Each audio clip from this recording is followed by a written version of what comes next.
Buenas.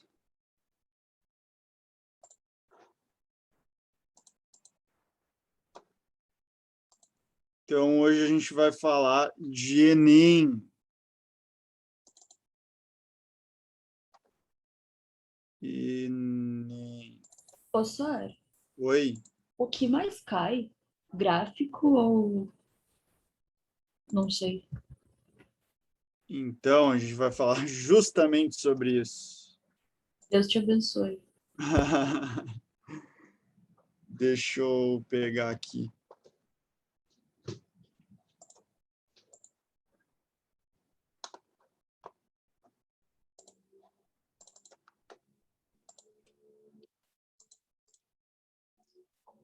Então, tá na tela aí para vocês? Enem. Todo mundo Sim, me ouvindo e me vendo? E vendo slides, sobretudo? sim, Sar. Tá, beleza. Vamos lá. Então, o Enem ele tem competências e habilidades, como vocês já devem saber, né? Então, entre a competência, né, a aptidão, conhecimento, enfim, construção do saber que permite o enfrentamento de um conjunto de tarefas e situações. Resposta a uma problemática baseada nos conhecimentos prévios do aluno. E a habilidade é o saber fazer associado ao próprio saber, né, ao próprio conhecimento. Aplicação prática de uma competência para resolver uma situação. Então, a competência, tu tem determinados assuntos ali, ó. Na prova de Ciências Humanas e Tecnologias, a gente tem a competência 1, cultura e identidade, competência 2, geopolítica, competência 3, o Estado e o direito, 4, evolução tecnológica, revolução comportamental, 5, cidadania e democracia, e 6, o que estamos fazendo com a Terra. Enfim, e habilidade é como tu pode solucionar problemas culturais, como tu pode solucionar problemas que estão relacionados à competência. Então, na competência 1, que tu tem ali cultura e identidade, o Enem pode te perguntar sobre a problemática do preconceito com as migrações, sobre as diferenças culturais que existem no Brasil. Então, isso é uma habilidade, né, de tu propor, né, não é bem propor, mas de tu saber como solucionar através das 5 alternativas que o Enem te coloca lá, né? Lembrando que no Enem a gente tem questões fáceis, médias e difíceis, né? Então, e o Enem não divulga isso, quais são as fáceis, as médias e as difíceis, mas no Enem tu precisa ter uma harmonia entre, tu precisa acertar as fáceis, tu pode errar as difíceis, né? Tu pode acertar também as difíceis, mas, por exemplo, se o Enem viu que tu acertou uma questão difícil e tu errou uma fácil, o Enem ele considera que tu chutou essa questão, provavelmente, então ele não vai considerar tanto a questão difícil. Então, tu precisa acertar as fáceis e as médias também, né? E as difíceis tu também pode acertar, mas, né, não é uma obrigação. Mas a gente vai ver as diferenças das questões ali, de questões mais fáceis e mais difíceis. Competência de área 1. Então, compreender os elementos culturais que constituem as identidades. Né? Então, ali, ó, habilidade 1. Interpretar historicamente e geograficamente fontes documentais acerca de aspectos da cultura. Então, por exemplo, vai ter questões que vai falar sobre o frevo, vai ter questões que vai falar sobre o carnaval, vai ter questões que vai falar sobre o baião, sobre o carnaval, sobre o samba, e por aí vai. E como tu interpreta isso historicamente, né? Que é resultado de sociedades diversas, da miscigenação e de uma cultura localizada, né? Então, o frevo, por exemplo, ele é historicamente construído a partir das migrações que se deram no Nordeste, né, especificamente em Pernambuco, né? Então, daí tu já tem uma geograficidade, digamos assim, em Pernambuco, e é oriundo de manifestações culturais, artísticas, musicais, artesanais e por aí vai. Ó, analisar a produção da memória pelas sociedades. Então, a memória também... só um minutinho. Então, a memória, né, está mais vinculada à história, né? Mas a memória ela também se transmite através do meio que a gente vive, através do espaço, né?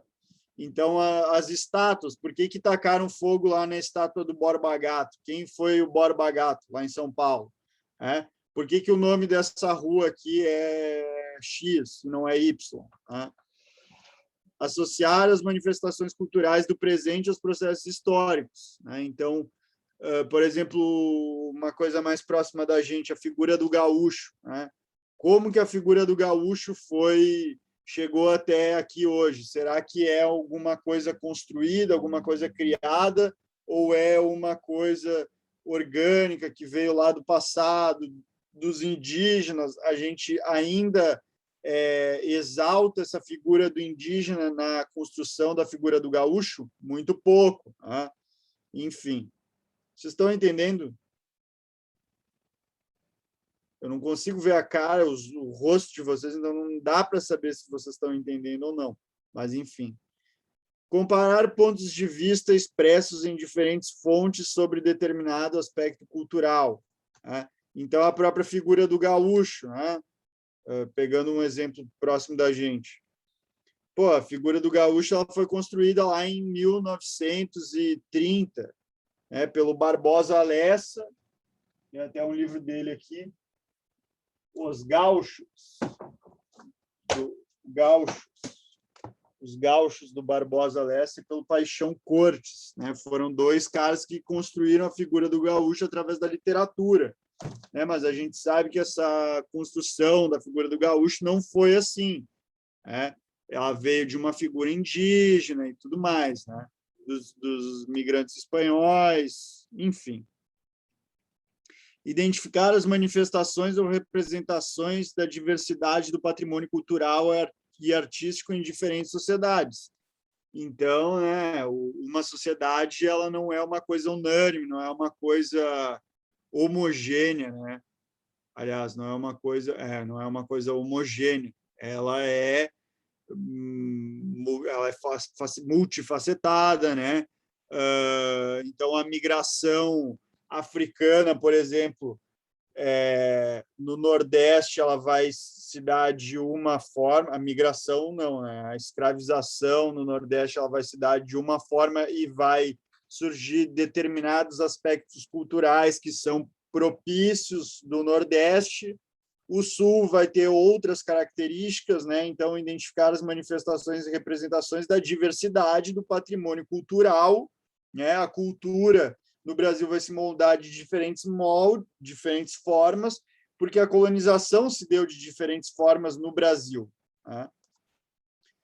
Competência de área 2. Então, compreender as transformações do espaço geográfico como produto das relações socioeconômicas e culturais do país. Então, ali, ó, interpretar diferentes representações gráficas e cartográficas do espaço geográfico, tá? Identificar os significados histórico-geográficos das relações de poder entre as nações, né? Então, como se estabelece as relações de poder entre os países, qual o poder que os Estados Unidos têm sobre nós, qual o poder que Portugal tinha sobre nós, né? Por que aqui, ó, a cartografia, por que a gente usa um mapa com a Europa no centro da projeção e em cima? Analisar as ações dos Estados nacionais no que se refere à dinâmica dos fluxos populacionais, né? Então, como que é a política dos Estados-nações, né? É uma política que atrai a migração, é uma política que repele a migração, é uma política xenofóbica. O Brexit, por exemplo, que foi a saída da União Soviética ou não, da Grã-Bretanha, da União Europeia. O que motivou isso? Foi um motivo contra a migração dos povos africanos e do Oriente Médio para a Inglaterra, né? Comparar o significado histórico e geográfico das organizações políticas e socioeconômicas em escala local, regional e mundial, organização política. Então, por exemplo, qual é o impacto do MST? O que o MST faz? Muito provavelmente, devido ao atual governo, à atual gestão do INEP, o Enem vai fugir de certas questões mais polêmicas, né? Então, MST, conflitos agrários, conflitos por terra, desmatamento, provavelmente o Enem vai fugir disso, tá? 10. Reconhecer a dinâmica da organização dos movimentos sociais, né? Qual que é a dinâmica do MST? Pelo que ele luta, né? Por exemplo, e outros movimentos sociais, movimento de trabalhadores sem teto, de povos da Amazônia, movimento indígena e por aí vai. O movimento feminista, o movimento de trabalhadores, as causas LGBT e por aí vai.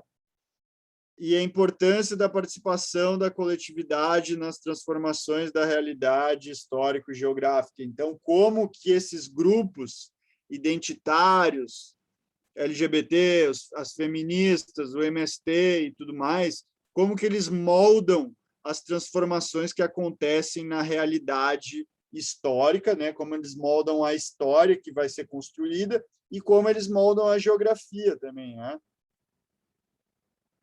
3.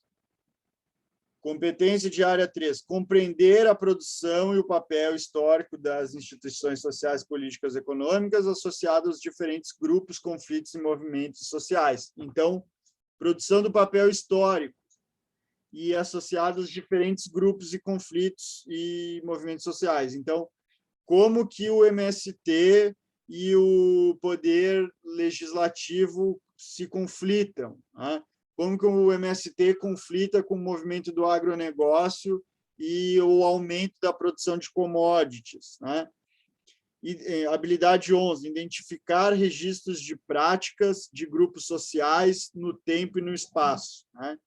Então, analisar o papel da justiça como instituição na organização das sociedades, né? Então, o papel da justiça do direito, né, na organização das sociedades. Analisar a atuação dos movimentos sociais que contribuem para mudanças ou rupturas em processos de disputa pelo poder.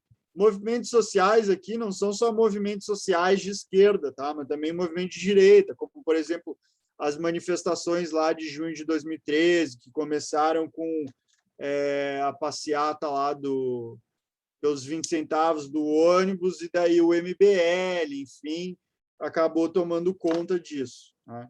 Que culminou com a eleição do Bolsonaro. Comparar diferentes pontos de vista, presente em textos analíticos e interpretativos sobre a situação ou fatos da natureza histórico-geográfica acerca das instituições sociais, políticas e econômicas.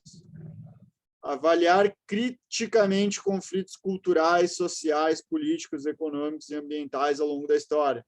Então, conflitos culturais, né? Sei lá, não me vem nenhum à mente agora. Mas, enfim, a gente pode abordar a xenofobia, né? A xenofobia do Sudeste com os nordestinos, conflitos sociais, né? Sei lá, vinculados à posse da terra, econômico. Por que o governo faz com que tenha um beneficiamento do agronegócio ao invés dos pequenos agricultores? Por que investe mais na grande indústria ao invés de investir nos pequenos... não é pequenos produtores, é pequenos empresários ambientais, lá Brumadinho e Mariana, né? Por que ninguém foi punido? O que aconteceu? E aqui na quarta, entender as transformações técnicas e tecnológicas e seu impacto no processo de produção e desenvolvimento do conhecimento e vida social. Identificar registros sobre o papel das técnicas e a tecnologia da organização do trabalho na vida social. Então, como que a terceira revolução industrial, por exemplo, mudou a nossa forma de viver, né? Como que isso desenvolveu o conhecimento e como mudou a nossa vida social. Analisar fatores que explicam o impacto das novas tecnologias, né, o desenvolvimento da robótica, da internet, no processo de territorialização da produção, né? Então, como a internet, a robótica, influenciou na produção, né, na produção, que eu digo, na indústria, né? Então, hoje em dia, as indústrias elas estão indo cada vez mais para os países subdesenvolvidos. O que isso impacta, né? O impacto é que a população está cada vez recebendo menos salários, porque são empresas multinacionais e blá, blá, blá. Tá? Analisar diferentes processos de produção ou circulação de riquezas e implicações socioespaciais. Então, as mercadorias são muito livres, diferentemente das pessoas. Né? As pessoas, sei lá, se eu quiser entrar nos Estados Unidos hoje, eu preciso de um visto, preciso de não sei o quê. Mas uma coisa que é produzida aqui no Brasil não precisa desse visto. Então, vamos lá. Reconhecer as transformações técnicas e tecnológicas que determinam as várias formas de uso e apropriação do espaço rural e urbano. Então, como que a tecnologia mudou a apropriação do espaço rural e urbano? Como que a Revolução Verde, lá em 1970, mudou a dinâmica do campo? Hoje em dia, a dinâmica do agricultor não é mais aquela tradicional do agricultor que acorda cedo de manhã, vai capinar a terra, planta, daí toma um café, volta para... Enfim, ele vive aquilo lá 24 horas. Hoje em dia não é mais assim. Hoje em dia tu tem uma industrialização da vida rural. O cara que tem fazenda, tem campo, tem lavoura, às vezes ele nem mora no campo, ele mora na cidade, vai para o campo lá, ou o cara que trabalha no campo, né, mora na cidade, passa um ônibus lá, pega ele, vai lá e leva ele para trabalhar no campo. Né? Então, muda a dinâmica social do campo com a tecnologia. Selecionar argumentos favoráveis ou contrários às modificações impostas pelas novas tecnologias à vida social e ao mundo do trabalho. Então, né, o que mudou com a tecnologia? 5. Utilizar conhecimentos históricos para compreender e valorizar os fundamentos da cidadania e da democracia, favorecendo uma atuação consciente do indivíduo na sociedade. Tá. Então, identificar o papel dos meios de comunicação na construção da vida social, que impacto tem o celular, as redes sociais, a indústria na nossa vida social. Analisar as lutas sociais e conquistas obtidas no que se refere às mudanças da legislação ou das políticas públicas. Né? Então, lutas sociais. Em como isso mudam as leis e etc. Analisar a importância dos valores éticos na construção da política das sociedades, né? Então, a ética. Daí diz mais respeito à filosofia, relacionar cidadania e democracia na organização das sociedades, identificar estratégias que promovam formas de inclusão social. A 6, ali, ó, compreender a sociedade e a natureza, reconhecendo suas integrações no espaço em diferentes contextos históricos e geográficos. Identificar em fontes diversas o processo de ocupação dos meios físicos e a relação da vida humana com a paisagem. Então, como a natureza moldou a nossa ocupação sobre ela e como a gente molda, como a nossa ocupação moldou a natureza. Né? Então, uma via de mão dupla.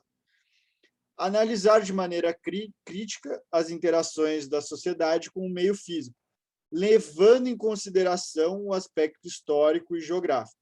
Tá? Então, analisar de maneira crítica a interação que a gente teve com a natureza e vice-versa.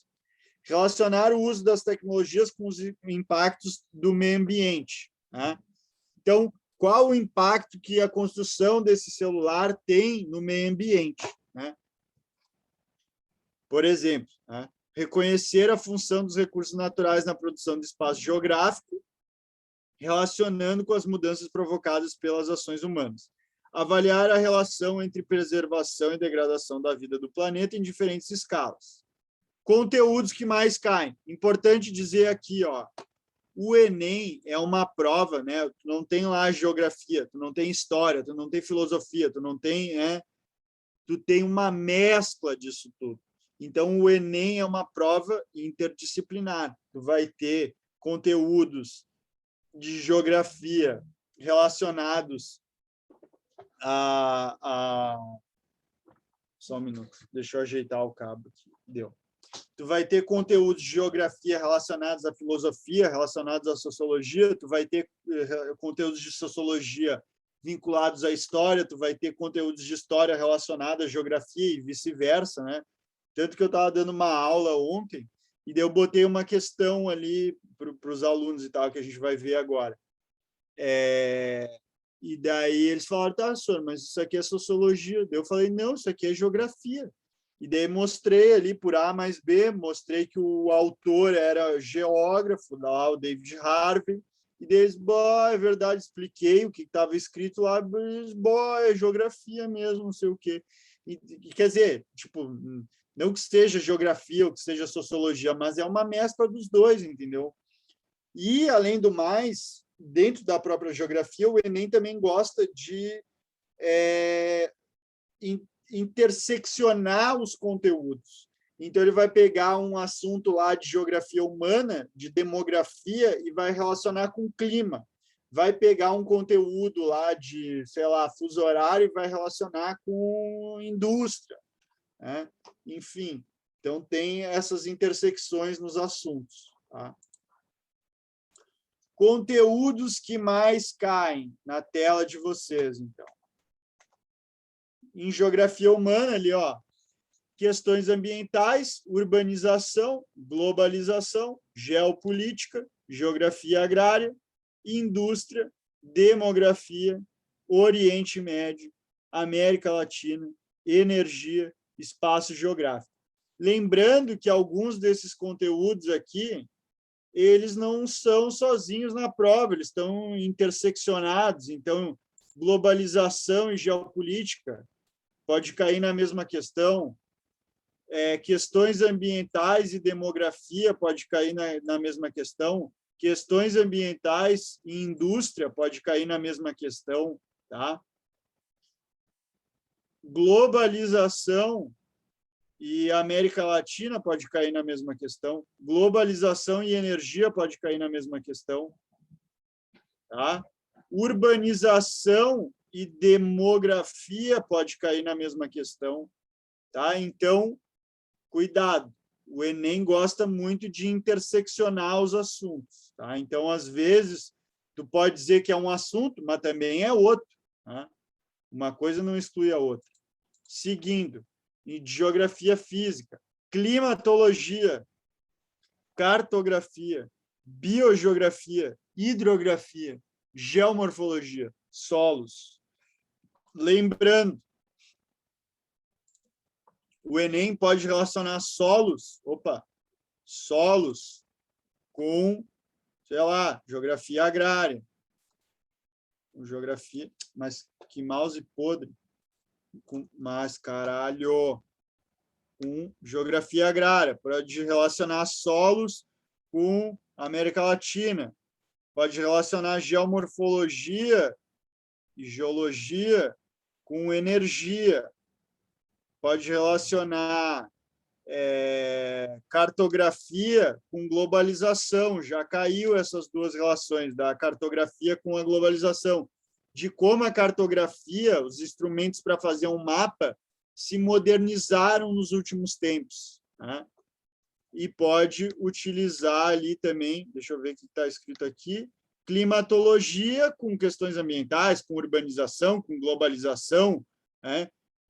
Com a geopolítica mundial, com a indústria, né? Enfim. Tá? Então, esses são os conteúdos que mais caem. Eu vou botar na tela aí de novo. tirem um print, valendo. 5, 4, 3, 2, 1. Fechou. Tirou o print, salva.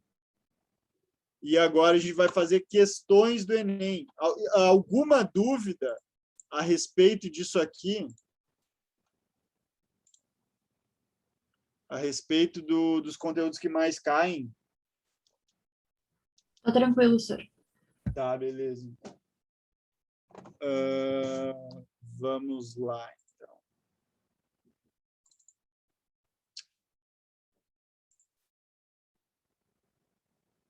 Deixa eu ver o que eu fiz aqui. Deu.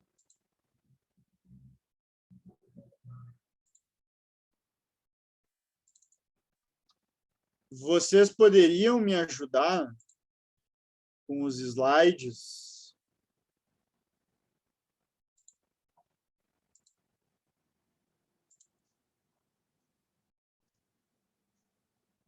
Peraí. Aí, acho que foi agora.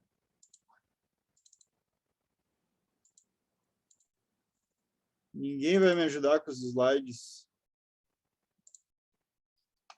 Tá na tela aí?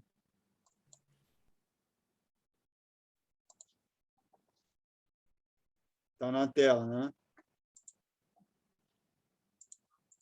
Tá, então, ó, alguém poderia ler para mim, que eu estou com a minha voz já... Essa semana foi muito intensa, minha garganta está doendo. Se alguém pudesse ler, eu adoraria.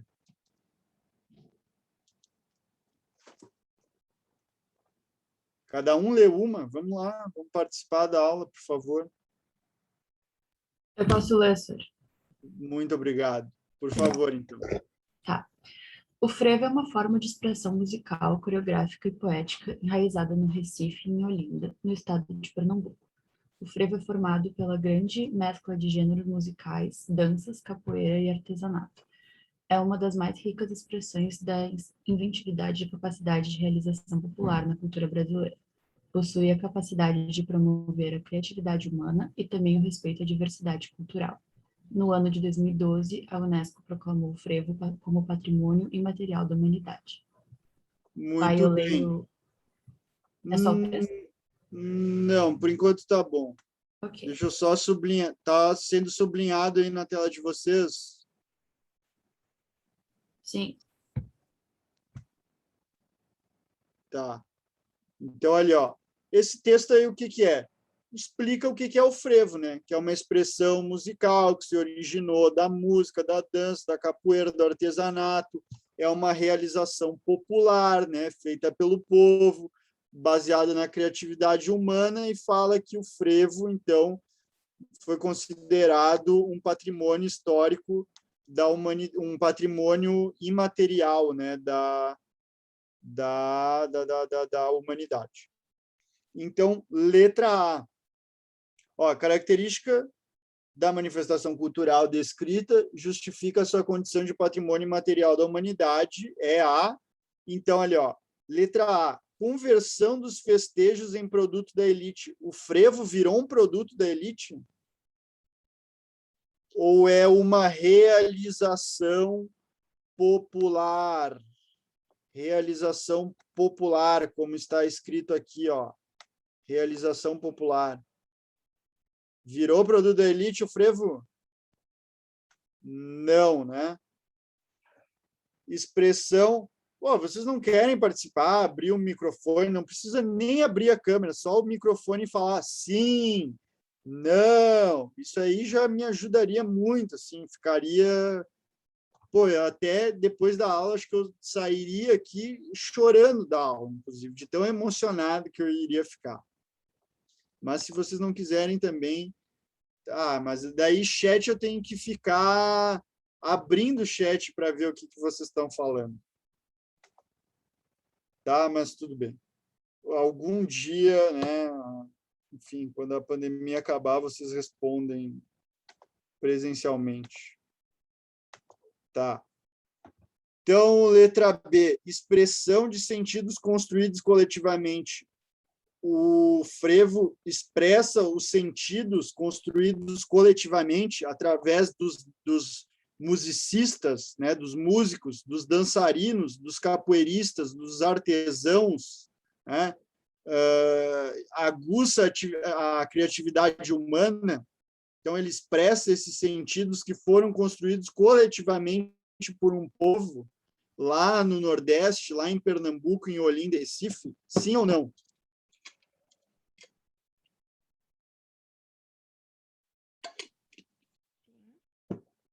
Sim.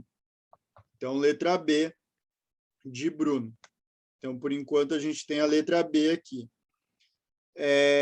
C. Dominação ideológica de um grupo étnico sobre outros. O frevo é um instrumento de dominação ideológica de um grupo étnico sobre outros? O frevo é um instrumento de dominação dos nordestinos com outros povos? Claro que sim, né? Óbvio que não, né? Não é um instrumento de dominação ideológica.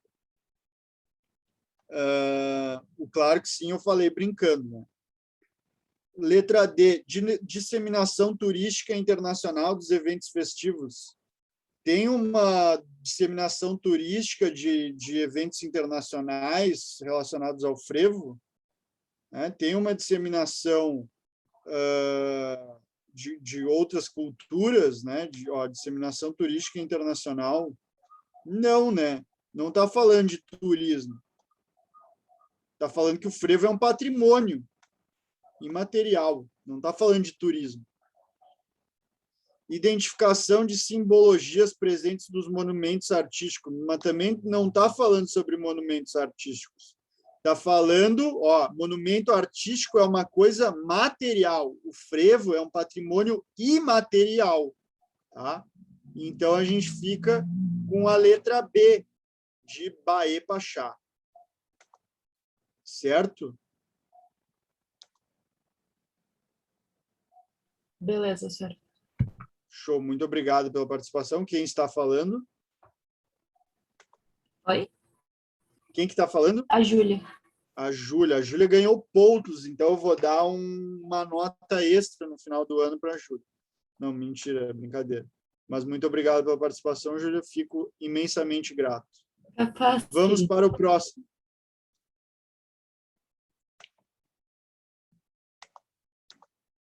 Ali, ó, questão da Palestina. Então, essa é o mesmo lei, tá? Então, olha, ó, a partilha da ONU, vocês conseguem ver aqui a partilha da ONU, feita em 1947, lá da Palestina. As áreas em branco correspondem ao Estado judeu, né, o Estado de Israel. Essa área achurada é a da Palestina, e a área em negrito aqui é o controle internacional. Tá? Então, vocês podem ver aqui que tu tem uma diminuição das áreas destinadas ao povo palestino. Tá? Então, o que acontece? Deixa eu ver o que vocês estão falando.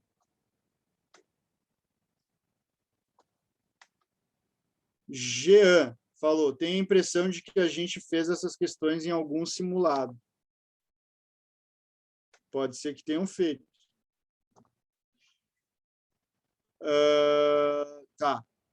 Então, ali, ó. Tem uma diminuição das áreas da Palestina, tá?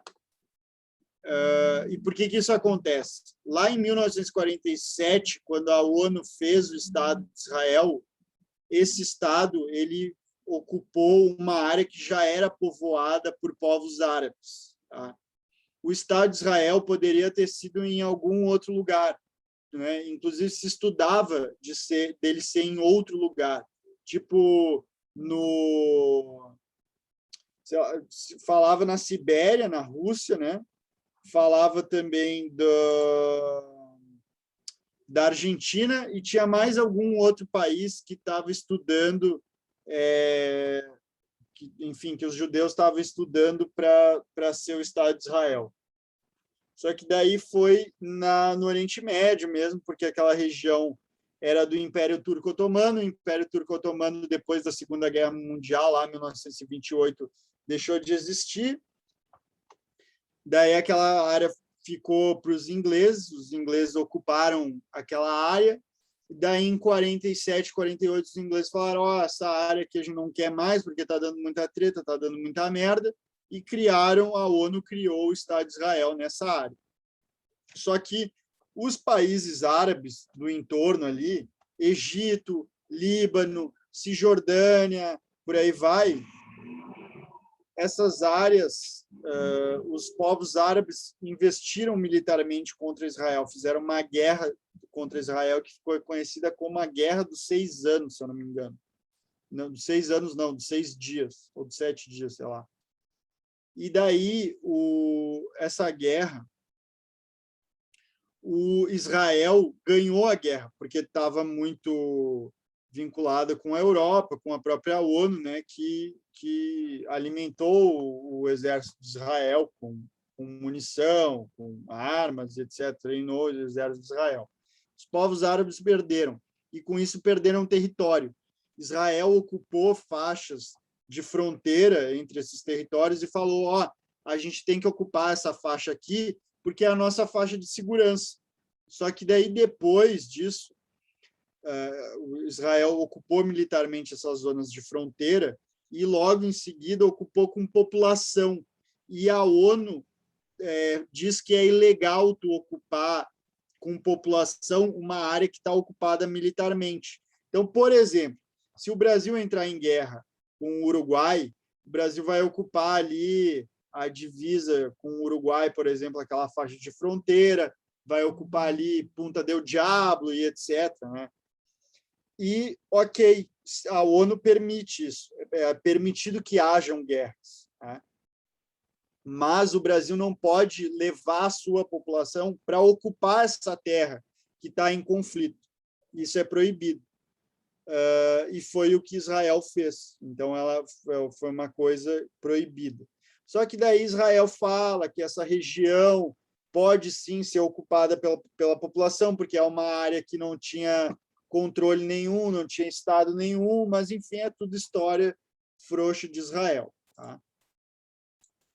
Então, o fato é que, para fazer essa questão aqui, ó, o território palestino diminuiu, simplesmente por ser um conflito territorial, de posse do terreno, certo? Então, vamos lá. As imagens representam fases de um conflito geopolítico, né? 1947 e hoje em dia. Hoje em dia, 2003, né? 2013 já não é tão atual assim. Na qual as forças envolvidas buscam. Então, o que se busca aí? Peraí. Garantir a posse territorial, pode ser, né?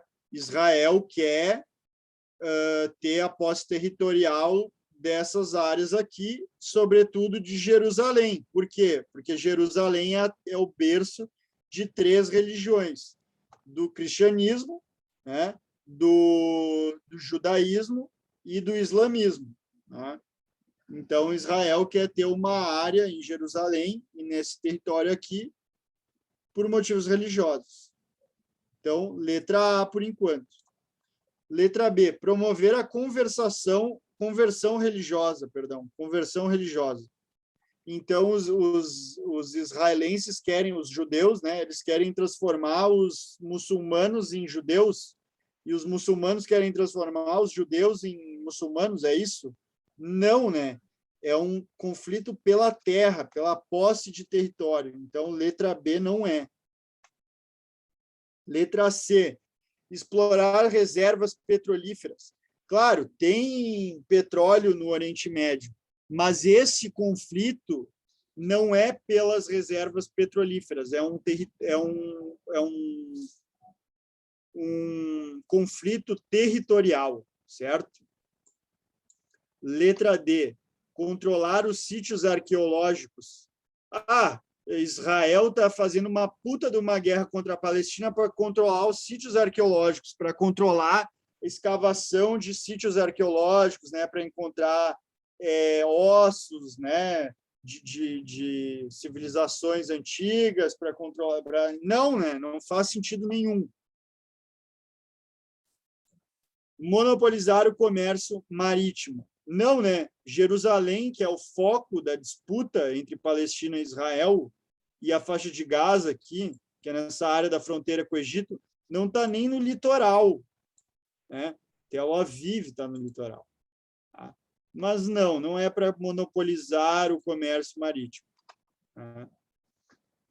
Então, letra A de abençoa a gente, Senhor. Tá? Dúvidas? Não.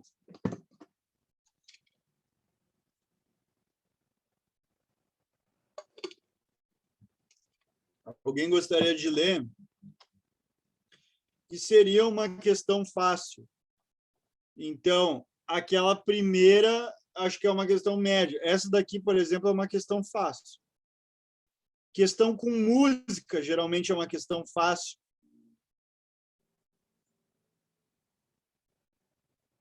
Isso, era só o comando e a imagem mesmo. Não tinha texto aquela imagem. Era só aquela questão ali, era só a imagem. Então, ali, ó, questão, essa daí é a questão, ó, fuso horário. Eu só cortei aqui em cima, ó, eu cortei aqui em cima o número da questão para caber melhor no slide, mas esse daqui, ó, já tem o número da questão. Tá? Então, ali, ó, fuso horário. Alguém gostaria de ler, por favor? Pô, vocês não vão me deixar ler, né? Eu já tenho que falar um monte para justificar as respostas. Por favor, alguém leia. Tá dando para ouvir meu microfone? Isso, pode ser. Tá. A partida final da Copa do Mundo de 2014 aconteceu no dia 13 de julho, às 16 horas, na cidade do Rio de Janeiro. Considerando o horário de verão em Berlim de 1 hora, os telespectadores alemães assistiram ao apito inicial do juiz às... Então, ó, no Rio de Janeiro são 16 horas, certo? Ó, o Rio de Janeiro pertence a qual fuso horário? Fuso horário de Brasília. Então, o fuso horário de Brasília está aqui em 45 graus, certo? O fuso horário de Brasília está aqui, ó, -3. Aqui é o oeste, né? Oeste, west, e aqui east. East. Então, Brasília está aqui em 45 graus leste, né? Então, a gente tem o fuso horário de -3, daí tem o fuso horário de 30 aqui, que é -2, tem o fuso horário de 15, que é -1, tem o fuso horário 0, né? E daí tem o fuso horário de Berlim. Berlim está aqui, ó, no fuso horário de +1, perdão. Fuso horário de Berlim, +1, tá? Horário de verão, tu aumenta as horas ou diminui? Quando dá aquela propaganda lá, quer dizer, faz tempo que não tem essa propaganda, né? Uns 2 anos. Tal dia vai começar o horário de verão. Nananã, o seu relógio em 1 hora. É para adiantar ou atrasar o relógio em 1 hora? Quando tem horário de verão? Mais 1 hora. Vocês lembram disso? Mais 1 hora, tá? Então, beleza, olha só. Eu tenho aqui, ó, o fuso horário de amarelo é ruim para ver, né? Vamos de azul em homenagem ao tricolor imortal. Então, aqui, ó, 45 graus.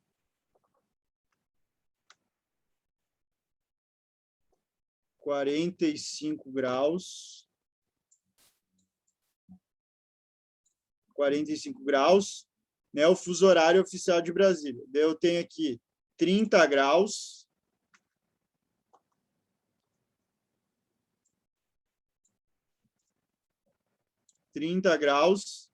15 graus, pelo amor de Deus, muito torto. 15 graus. 0 graus. Agora as localidades para leste, 15 graus. Né?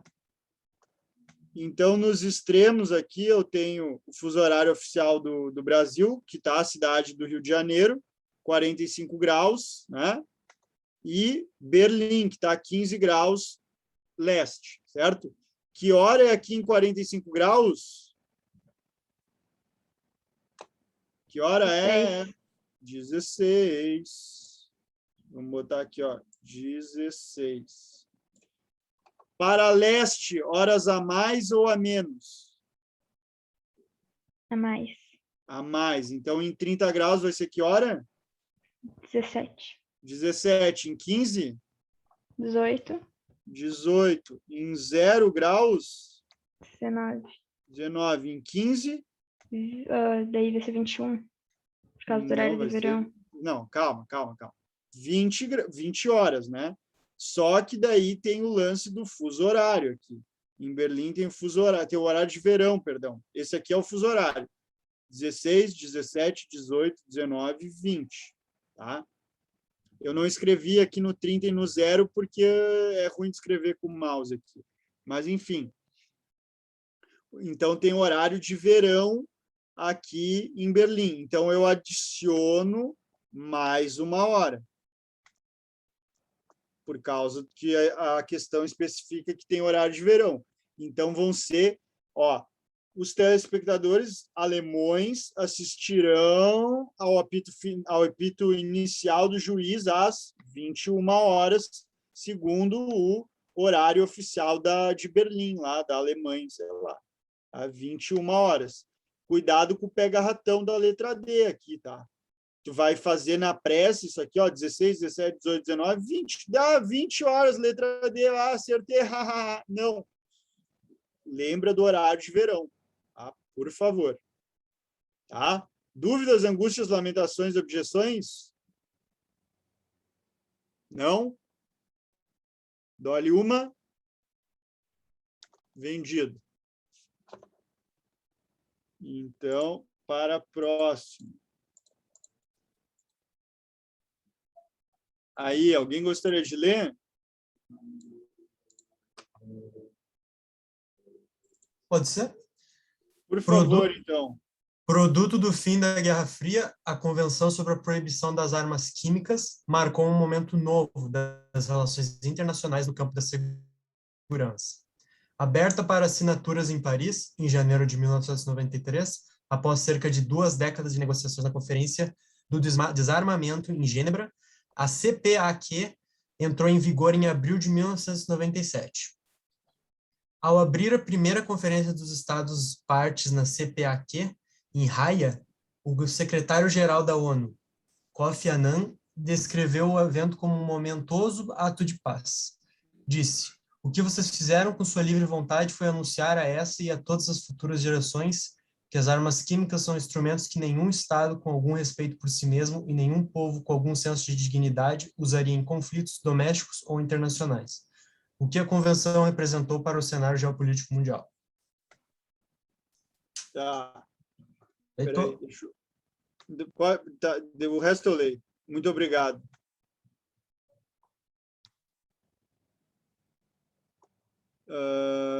Tá, muito bem, olha só. O texto fala o quê? Que depois da Guerra Fria teve uma convenção, né, para proibir as armas químicas.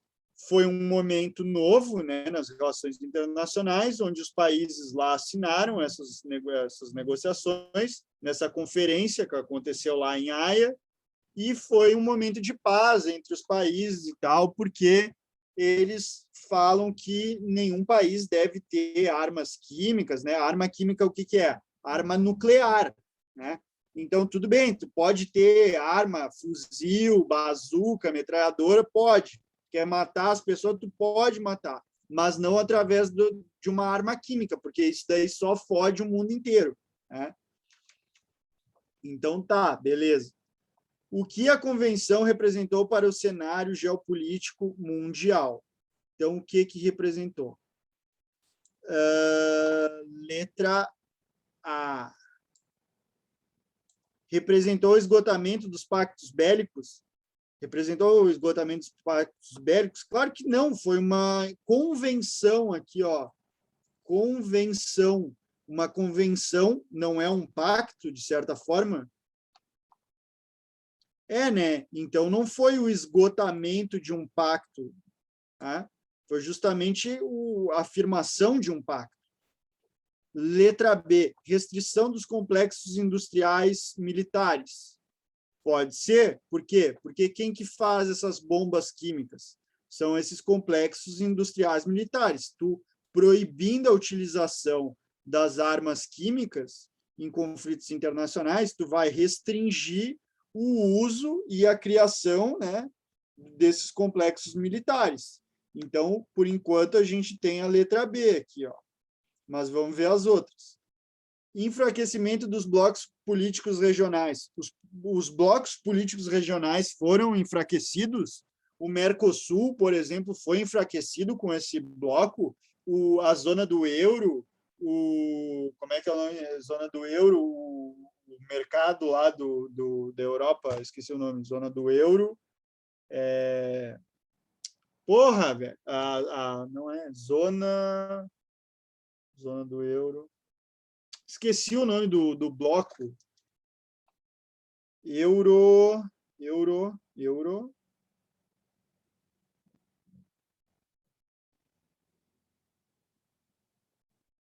Putz, esqueci. Eurobloco.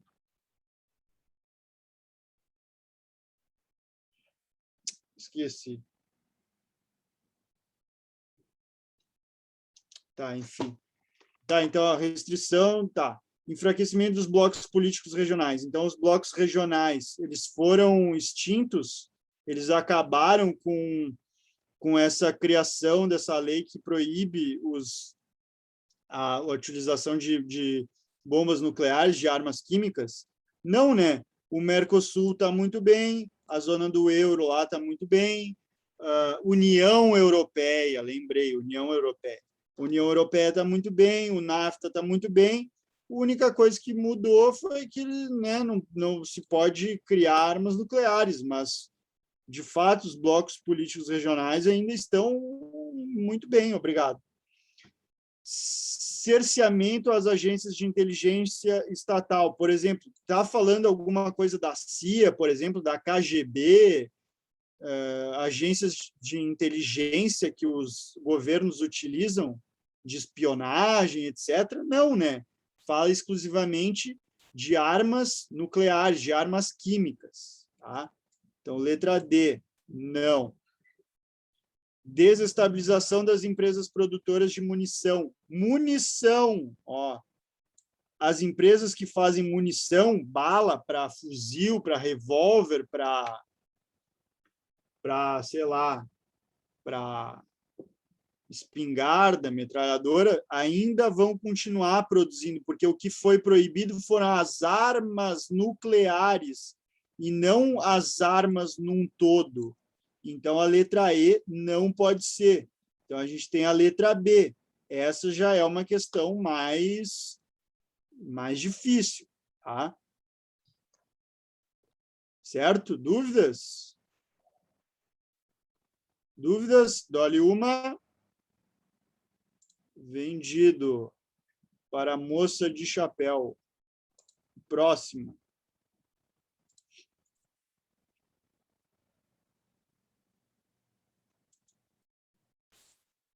Vamos para a próxima. 61. Alguém gostaria de ler?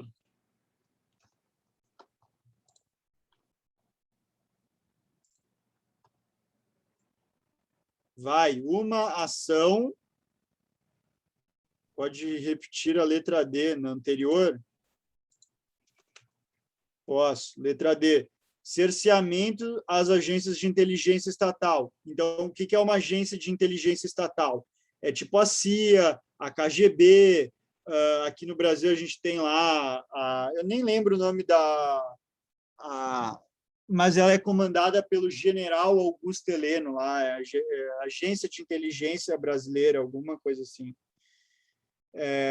Então, em nenhum momento se fala que tem o cerceamento a essas agências, né? Tu não proíbe que essas agências atuem, investiguem e tudo mais. Tu está proibindo as armas nucleares, não que as agências de inteligência estatal, por exemplo, a CIA, parem de atuar. Então, é isso. Tá? 61, Gabriel. Pô, Gabriel, eu expliquei de novo para ti, então agora, Gabriel, tu vai ler a 61. Por favor, Gabriel. O que tu achou dessa troca? Eu leio. Justa? Oi? Eu ia ler. Tá, pode Leio. ler. Se quiser, pode ir. Não, agora tu se ofereceu primeiro. Uma ação Não, tomada. mas tem questão para todo mundo. Tem questão para todo mundo. Uma ação tomada por alguns países que pode funcionar é proporcionar bolsas de estudos e empréstimos para aqueles que querem estudar em centros universitários fora do país, com a contrapartida que, após a conclusão da faculdade, essas pessoas possam pagar ao governo voltando e trabalhando nos países de origem. Desburocratizar o exercício de certas profissões e incentivar centros de excelência também podem ajudar. Muito bem, então. Essa questão 61 fala do enorme país que no Brasil tem, mas sobretudo nos países subdesenvolvidos tem, de que muitas vezes as pessoas elas se formam aqui, né, fazem a graduação aqui, fazem uma pós-graduação, né, um mestrado, um doutorado, um pós-doutorado, e daí vão trabalhar fora, porque como eles têm uma especialização muito grande, essas pessoas têm doutorado, pós-doutorado, mestrado e tudo mais, as grandes empresas transnacionais ou multinacionais querem essas pessoas trabalhando para eles lá. Então, por exemplo, tu se forma lá em TI, por exemplo. Daí tu faz um mestrado, daí tu já faz um doutorado, daí tu já faz um pós-doutorado. Daí tu, com, sei lá, 27 anos, tu já tem pós-doutorado. Daí, porra, tu é um prodígio, tu é foda pra caralho, com 27 anos tu é estudado pra caralho, sabe muito do negócio lá. Quem é que vai te contratar? A Google vai te contratar, a Android vai te contratar, o Facebook vai te contratar. E a sede dessas empresas é aonde? É no estrangeiro, é nos Estados Unidos, é na Europa e etc. Eu tenho uma tia minha, por exemplo, que ela fez a graduação aqui no Brasil, fez mestrado aqui no Brasil, fez pós-doutorado aqui no Brasil, fez tudo aqui no Brasil. Se formou no pós-doutorado para uma empresa multinacional, acho que era a Siemens, ofereceu um emprego lá que ela ganhava 20 vezes mais do que ela ganhava aqui no Brasil. O que ela vai fazer? Porra, vai ir para lá, né? Então, essa questão aqui fala, eu já vou dar a resposta direto, tá? Fala sobre a fuga de cérebros. O que é a fuga de cérebros? São essas pessoas extremamente graduadas, extremamente especializadas em determinadas funções, que são contratadas por empresas do estrangeiro para ir para lá. Né? Daí tu vai para lá e tal, ganha muito bem e blá, blá, blá. E daí, por outro lado, o país de origem, tipo Índia, Brasil, Argentina, México, os países pouco industrializados, sofrem porque não tem uma mão de obra qualificada aqui no país e não conseguem incentivar o crescimento da sua indústria. Tá? Então, ali, transferência de refugiados. Essas pessoas com bolsas de estudos, com estudo, que concluem as faculdades, são refugiados? Não são refugiados. Então, a letra A não pode ser. Deslocamento sazonal. Essas pessoas fazem um deslocamento sazonal, trabalhando no país de origem, blá, blá, blá. Não, o deslocamento sazonal que está vinculado a um período do ano. Né? Então, está muito vinculado à agricultura, ao clima, à temporada de praia, né? Algum evento específico, onde a pessoa vai para lá, trabalha por, sei lá, 2, 3 meses e depois retorna. Né? Então, letra B não é. Letra C, movimento pendular. É o ir e vir entre duas cidades? É ou não é? Não. Não, fala de uma migração fixa, né? Olha, eu vou até pegar uma pastilha para dor de garganta para mostrar para vocês, para provar para vocês que eu estou realmente mal da voz. Então, movimento pendular não é um movimento pendular. O movimento pendular normalmente é o que acontece em regiões metropolitanas. A pessoa mora em Canoas, vai trabalhar em Porto Alegre. A pessoa mora em Osasco, em Guarulhos, Campinas, vai trabalhar em São Paulo, por aí vai. Fluxo de retorno. Não é o fluxo de retorno. O fluxo de retorno é justamente o fluxo de pessoas que foram para o exterior e estão retornando, né? Então, o fluxo de retorno também as pessoas que foram para os nordestinos que foram para São Paulo em busca de emprego, e hoje em dia o Nordeste está oferecendo muito emprego, então essas pessoas estão retornando para o Nordeste, então isso é fluxo de retorno, tá? Então, é a migração de volta, né? Então, letra D, de demônio ou Deus, tá? Letra D é a resposta da 61. Certo? Vamos para a próxima. Quem é que vai ler? Não, eu vou ler. Chico Buarque, sou eu que leio. Então, meu pai era paulista, meu avô pernambucano, meu bisavô mineiro, meu tataravô baiano. Vou na estrada há muitos anos, sou um artista brasileiro. Para todos, Chico Buarque.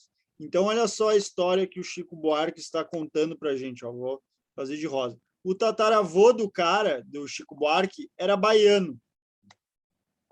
Daí da Bahia, ele migrou para Minas, onde ele teve um filho, que era o bisavô do Chico Buarque. O bisavô do Chico Buarque nasceu em Minas, era mineiro, migrou para Pernambuco, onde ele teve um filho, que era o avô do Chico Buarque. O avô do Chico Buarque era pernambucano e migrou para São Paulo, onde teve um filho, o pai do Chico Buarque, que era paulista. Então, tu vê migração, né? Está falando de migração. Então, ó, característica familiar descrita deriva do seguinte aspecto.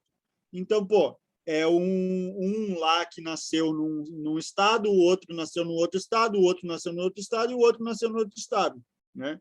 Essa é a característica da família.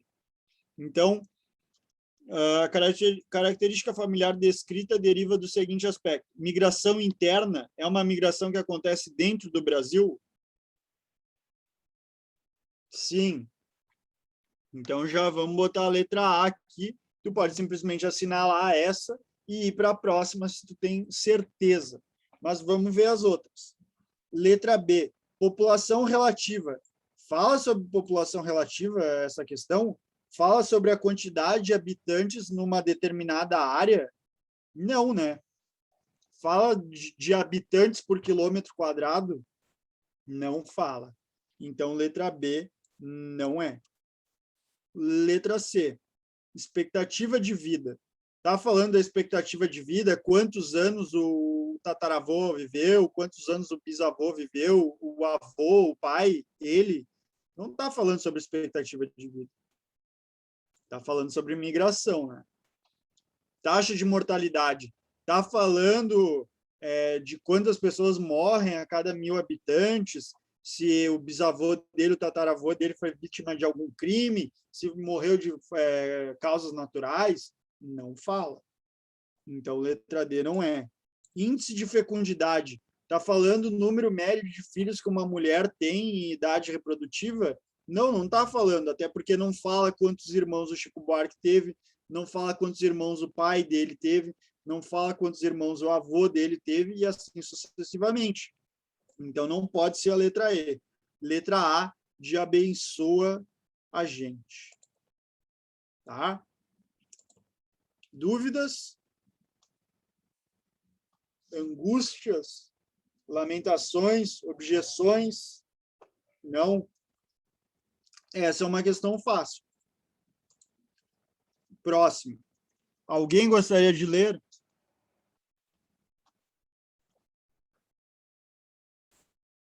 O Gabriel ia ler.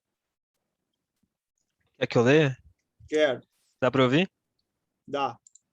Embora os centros de decisão permaneçam fortemente centralizados nas cidades mundiais, as atividades produtivas podem ser desconcentradas, desde que haja conexões fáceis entre as unidades produtivas e os centros de gestão e exista a disponibilidade de trabalho qualificado e uma base técnica adequada às operações industriais. Tá, peraí.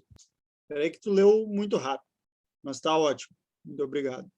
Ó, então, os centros de decisão das empresas, né, das grandes empresas multinacionais, da Nike, da McDonald's, da Pepsi, etc., estão centralizadas nas cidades mundiais. Que cidades mundiais são essas? Londres, Paris, Los Angeles, Nova York e por aí vai. É a sede dessas empresas. Ó, mas as atividades produtivas, o que é a atividade produtiva? É a produção, né? Então, a Nike tem a sede dela lá em Nova York, por exemplo, mas a produção está na China, está no Camboja, está na Bolívia, está no Paraguai, está no Brasil, está no Sudão do Sul, e por aí vai. Então, a atividade produtiva é desconcentrada. Vejam bem, a atividade, os centros de decisão, o que são essas decisões? Como vai ser o produto, né? Como vai ser o design do produto, que tecnologia vai ser utilizada, que material vai ser utilizado, as decisões, o marketing digital, a propaganda, essas funções vão ser tomadas lá em Nova York, por exemplo, da Nike. Agora, a atividade produtiva pode ser desconcentrada, ou seja, uma parte do tênis pode ser feita no Paraguai, outra parte do tênis pode ser feita no Marrocos, outra parte do tênis pode ser feita na China, outra parte do tênis pode ser feita no Japão, outra parte do tênis pode ser feito na África do Sul e por aí vai. Então, é uma atividade desconcentrada. Então, a sola do tênis é feita no Paraguai e na Bolívia. O cadarço do tênis é feita no Marrocos. A costura das laterais do tênis é feita na China. A montagem do tênis é feita na África do Sul. Tá? Então, atividade produtiva desconcentrada. Tá? Mas, para isso, precisa ter uma coisa: conexões fáceis. Conexões fáceis. O que são as conexões? Internet, telefonia, conexões, portos e aeroportos para escoar essa produção, certo? Estão entendendo? Então, tem que ter uma conexão fácil entre as unidades que produzem e os centros de gestão, né? Tem que ter internet, tem que ter portos ou aeroportos, tem que ter estradas, tem que ter infraestrutura. Para que exista a possibilidade de um trabalho qualificado e com base técnica adequada a essas operações industriais. Então, para que essas operações industriais ocorram, tu tem que ter uma técnica, né, de se produzir, que vai ser transmitida através dessas conexões aí. Muito bem, então. Vamos lá. As mudanças nas atividades produtivas a que o texto faz referência é motivada pelo seguinte fator. Letra A. Definição volátil das taxas aduaneiras e cambiais. Então, olha só, definição volátil. O que é volátil? Não é uma coisa que... Volátil é que voa, né? Que muda constantemente. Volátil. Que sobe, né? Que muda constantemente. Uma definição volátil, uma definição que muda constantemente das taxas aduaneiras e cambiais. Não, porque, olha só, o cara que trabalha com, por exemplo, importação e exportação nesses centros, nessas cidades centralizadas, ele precisa que a taxa aduaneira seja sempre a mesma, que continue constante e não volátil. Então, por exemplo, imagina pô, a Nike essa semana vai pagar, sei lá, $3 de importação para cada produto, na próxima semana vão ser $7 de taxas aduaneiras, na semana seguinte vai ser 14, na semana seguinte vai ser 3, na outra semana vai ser 8, enfim. Então, isso não é bom para a indústria, não é bom para o comércio internacional que tenha uma volatilidade das taxas aduaneiras, porque o cara que faz um planejamento de comércio vai fazer o planejamento do comércio por, sei lá, 1 ano, 5 anos, 10 anos. Então, para ele é bom que a taxa aduaneira e cambial de câmbio da moeda seja sempre constante, certo? Deu para entender? Sim ou não?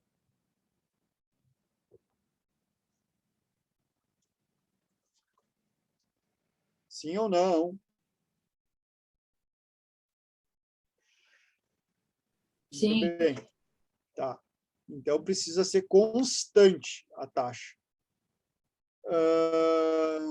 Letra B. Prestação regulada de serviços bancários e financeiros. Bom, o serviço bancário e financeiro no mundo ele não é muito bem regulado, né, pelas empresas, quer dizer, desculpa, pelos estados. Então, o neoliberalismo é o quê? A mão invisível do mercado. O mercado se autorregula, né? Tu não precisa da regulamentação do Estado com as taxas bancárias, os juros, os financiamentos. Tá? Então, o próprio Estado regula, o próprio mercado vai se regular, ou seja, ele não é regulado. Tá? É meio difícil essa. Tá? Mas, enfim, o mercado ele não é regulado. O mercado ele funciona de acordo com a demanda, né? Então, se eu produzir muita garrafinha da água, o preço da garrafinha da água vai diminuir. Se eu produzir de menos, o preço vai aumentar. Então, o preço não é regulado. Isso que está querendo dizer aqui. Letra C. Controle estrito do planejamento familiar. Precisa ter um controle estrito do planejamento familiar? Precisa ter um controle do que acontece na casa de vocês? Tipo, vai chegar uma empresa e vai falar, ó, família, vocês têm que ter 2 filhos. Ó, família, vocês têm que ter 3 filhos. Ó, família, vocês têm que ter 1 filho. Não tem um controle estrito do planejamento familiar. Não tem nada a ver com planejamento familiar isso aqui. Tá? Letra D. Renovação constante das normas jurídicas e marcos contratuais. Não, tu não tem que ter renovação constante, tá? Das normas jurídicas. Porque, por exemplo, uma empresa vai produzir, por exemplo, a Ford, que veio produzir no Brasil, né? Há, sei lá, 20 anos atrás. Daí tu fez um contrato lá com a Ford, que a Ford ia ter uma isenção de imposto durante 20 anos. Tá, daí o governo começa a ver, depois de 1 ano, 2, a Ford tem imensos lucros aqui no Brasil. Porra, então vamos mudar as normas jurídicas. Vamos mudar o contrato. Já que vocês estão lucrando muito, vamos mudar esse contrato aí.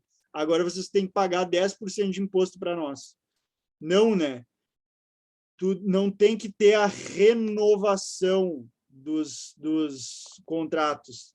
Os contratos eles são feitos por longos períodos, 10 anos, 20 anos, 30 anos. Tá? Então, tu não tem a renovação desses contratos. Está feito contrato ali, 30 anos é isso. A Ford vai ficar 30 anos aqui no Brasil produzindo, pá, não vai pagar imposto nesses 30 anos, nesses 20 anos, sei lá. Depois a gente vê o que acontece. 20 anos, né?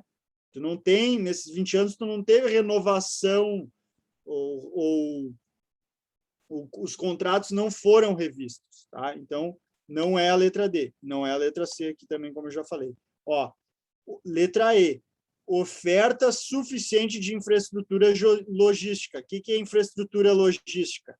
São estradas, aeroportos, instrumentos logísticos, né, de lógica para escoar a produção, certo? Então, tu tem que ter essa oferta suficiente desses instrumentos logísticos.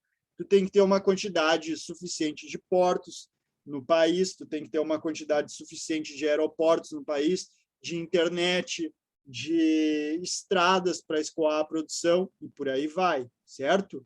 E serviços especializados. Então, hoje em dia, os países eles estão cada vez mais especializados numa determinada coisa. O Brasil é um grande especialista na produção de soja, por exemplo. Sei lá, a Bolívia é um grande especialista na produção de minérios para baterias de celular. O Peru, a Bolívia, a Venezuela é uma grande especialista na produção de petróleo. Então, tu tem serviços especializados no mundo inteiro. O Japão é um grande produtor de tecnologia, né, não é eletrodoméstico, eletroeletrônico, né? Os Estados Unidos, tecnologia de ponta. A África do Sul, minérios de mineração lá, de ouro e diamante e mais alguma outra coisa, zinco, sei lá. Tá? Então, tu tem centros especializados no mundo inteiro. Tá? Isso possibilita que as indústrias que estão localizadas, né, que têm sedes nesses países, nessas cidades mundiais centralizadas, consigam produzir mais e melhor, certo? Dúvidas? Letra E, então, de Exu Caveirinho. Dúvidas? Dole uma. Foi. Vamos para a próxima. Essa daqui foi essa daqui. Essa daqui é difícil, não vai dar tempo de ver tudo agora. Então, vamos ver a 76, última de hoje. Tá? Então, ali, ó. A cidade do Nação Zumbi, Chico Sainz Nação Zumbi, tem até uma tatuagem aqui do Chico Sainz Nação Zumbi na perna. Minha banda é uma das minhas bandas preferidas. Ó. A cidade. A situação sempre mais ou menos. Sempre uns com mais e outros com menos. Então, o que está falando aqui? Desigualdade social. Tem uns com mais e outros com menos. A cidade não para, a cidade só cresce. O de cima sobe e o de baixo desce. Então, é a segregação social, né, que se manifesta na cidade. Tá? Se materializa no espaço. É isso que está falando a música. Tá? Alguma dúvida a respeito da música? Deixa eu tomar uma água.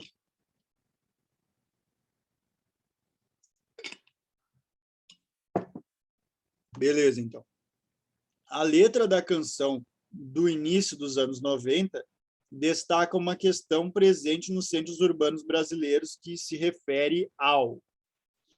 Então, anos 90 é pós-milagre econômico, né? Tu tem um aumento demasiado nos anos 80 da população urbana, porque lá nos anos 70 acontece a Revolução Verde, que muitas pessoas saem do campo para ir para as cidades porque não tinha mais emprego no campo, e nos anos 80 tu tem um milagre econômico, onde muitas pessoas vão para as cidades em busca de emprego porque tem mais oferta de emprego nas cidades, certo? Então, aumenta o êxodo rural.